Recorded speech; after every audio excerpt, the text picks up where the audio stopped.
All right.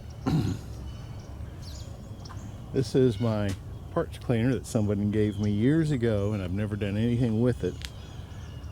It is near 100% stainless steel. It was in pretty bad shape when I got it as far as cleanliness. The inside was really bad. I pressure washed it years ago, and of course it's been sitting for 15 years underneath an awning next to my barn. And last night I figured it was time to drag it out and do something with it, being I've got a couple of big projects coming up. As you see, I scrubbed it last night, scrubbed the bottom. The bottom was the worst. I don't know if you can see this line right here. Well, that's what the whole thing looked like. And with some degreaser and a wire brush, I was able to get some of it clean. Well, today is the day we're going to start cleaning this thing up and making it a parts washer once again. So wish me luck.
It's not perfectly clean, but neither is the guy that's going to use it.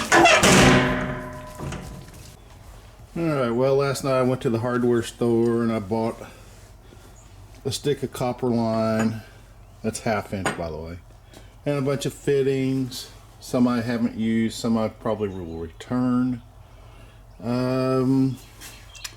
Let's see. This is a prime example of something you don't throw away. I had 2 of these, and I cut this is let's see, this is 1/4 inch NPT, and this had a barbed fitting on it, and I needed the barbed fitting to braze onto something, so I cut it off, and off of 2 of these, and then I saved them. Instead of throwing them in my metal pail for scrap, I saved them. Well, last night I drilled that hole out, tapped it, and I made that 90 right there. So here's my thinking. Right here, this is going to be my spray bar. Eventually what it's going to do is fluid coming in here.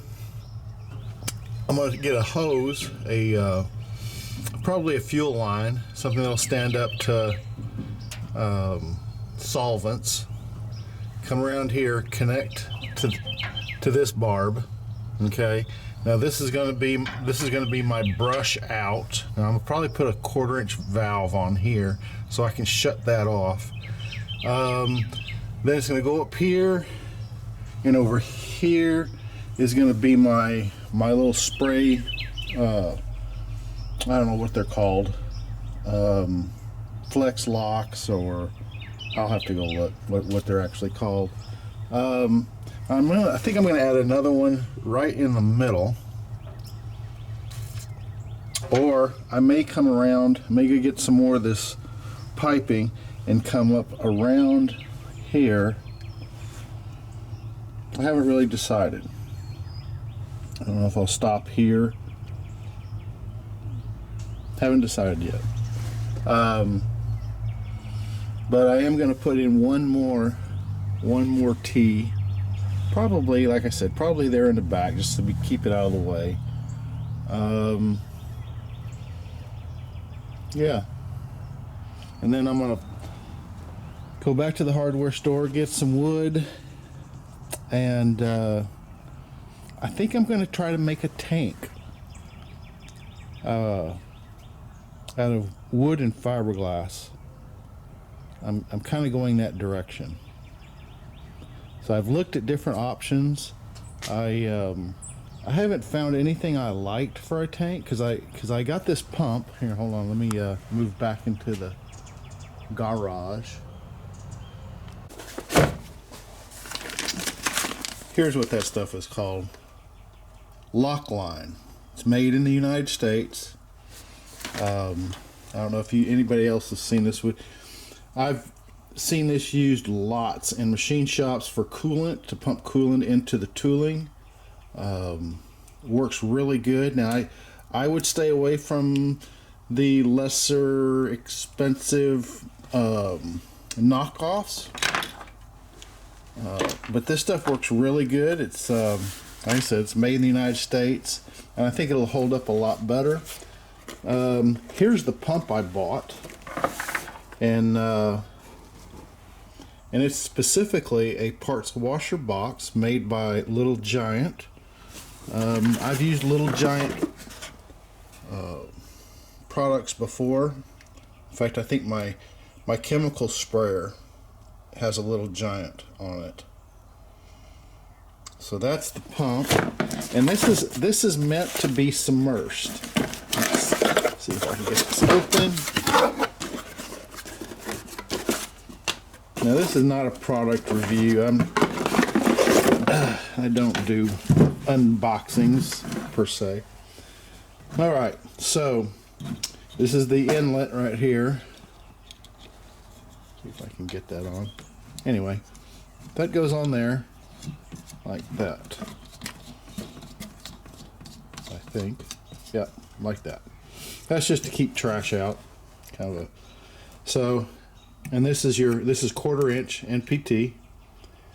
They go up to your spray bar. Now this, they say, needs to be watertight, but it's a submersible pump. I don't know. I'm gonna put a little, whatever tank I install this in, I will make this watertight up to past whatever liquid line I have. So yeah, and it's 110. I'll probably put some sort of a switch, maybe even a foot switch on it. So yeah. So anyway, getting back to the pump. Yeah, it needs to be in a tank. So I thought about using a gas tank, but they're expensive. And I thought about using a portable gas can.